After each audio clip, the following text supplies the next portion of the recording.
আমরা জানি 2024 সালে যে গণ অভ্যুত্থান হয়েছে, সেই গণ অভ্যুত্থান হয়েছিল ফ্যাসিবাদের বিরুদ্ধে। এবং এই মুহূর্তে আমরা বাংলাদেশের যে কোনো প্রান্তরে যে কোনো মানুষের সাথে যদি কথা বলি, যারা গণতন্ত্রে বিশ্বাস করে, যারা দেশের স্বাধীনতা সার্বভৌমত্বে বিশ্বাস করে, এরকম জ্ঞানসম্পন্ন যে কোনো মানুষের সাথে করি, প্রত্যেকটি মানুষ এক বাক্যে বলবে যে অবশ্যই আমরা ফ্যাসিবাদের পুনরাবৃত্তি চাই না। এবং যেহেতু আমরা ফ্যাসিবাদের পুনরাবৃত্তি চাই না, দলমত নির্বিশেষে প্রত্যেকটি মানুষ এই কথা বলবে, সেজন্যই আমরা এটিকে গুরুত্ব আরোপ করেছি। এবং এই ফ্যাসিবাদের পুনরাবৃত্তি যদি না চাই, অবশ্যই আমাদেরকে ডেমোক্রেটিক প্রসেস বা গণতন্ত্রের চর্চা আমাদেরকে অব্যাহত রাখতে হবে। আমরা জনগণের শাসনের কথা বলি, সম্মানিত উপস্থিতিবৃন্দ। জনগণের কাছে আমরা শাসনের কথা বলি, জনগণের অধিকার প্রতিষ্ঠার কথা বলি।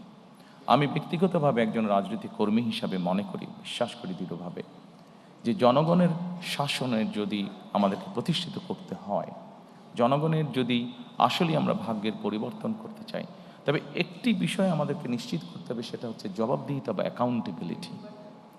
আমাদের সমাজের প্রত্যেকটি স্তরে, রাষ্ট্র পরিচালনার প্রত্যেকটি স্তরে, সরকার পরিচালনার প্রত্যেকটি স্তরে ধীরে ধীরে আমাদেরকে অ্যাকাউন্টেবিলিটি বা জবাবদিহিতা আমাদেরকে প্রতিষ্ঠিত করতে হবে।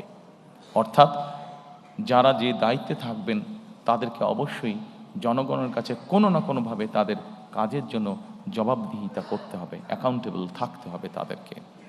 আমরা যদি বিগত 16-17 বছরে যা হয়েছে আমরা দেখেছি, খুব সহজে আমরা একটি কথা বলতে পারবো, যেহেতু ভোটই ছিল না, দেশে নির্বাচন ব্যবস্থাই ছিল না, ফলে জবাবদিহিতাও ছিল না।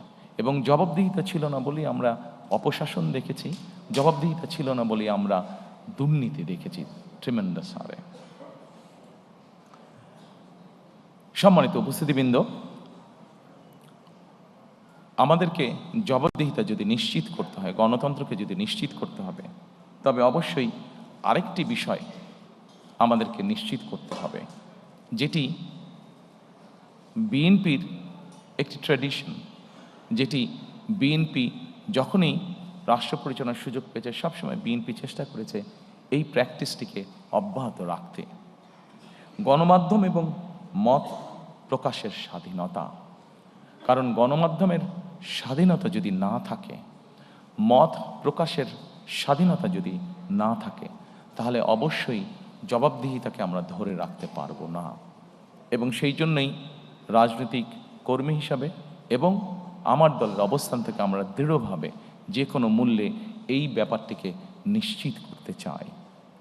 প্রিয় উপস্থিতিবৃন্দ, আমরা যদি 2001 থেকে 2006 সাল পর্যন্ত পত্রপত্রিকাগুলো দেখি, আমরা দেখব সেই সময় পত্রপত্রিকাগুলো স্বাধীনভাবে তাদের মতামত উপস্থাপন করেছেন বা বক্তব্য তুলে ধরেছেন। এবং পত্রিকাগুলো এখনও আছে, আমরা পত্রিকাগুলো খুললেই দেখতে পাবো যেভাবে বিভিন্নভাবে সরকারকে, তৎকালীন সরকারকে সমালোচনা করা হয়েছে। কিন্তু আমি খুব দৃঢ়ভাবে বলতে পারবো যে যেদিন যেই পত্রিকায় সরকারের বিভিন্ন বিষয় নিয়ে সমালোচনা করা হয়েছে, সেদিন সন্ধ্যার পরে কোনো এজেন্সি থেকে কোনো পত্রিকার কাছে কোনো ফোন আসেনি যে এই নিউজটা সরাতে হবে, এই নিউজটা কেন করলেন, বা এই ধরনের কোনো ফোন আসেনি, যা আমরা অবশ্যই গত 16-17 বছর দেখেছি।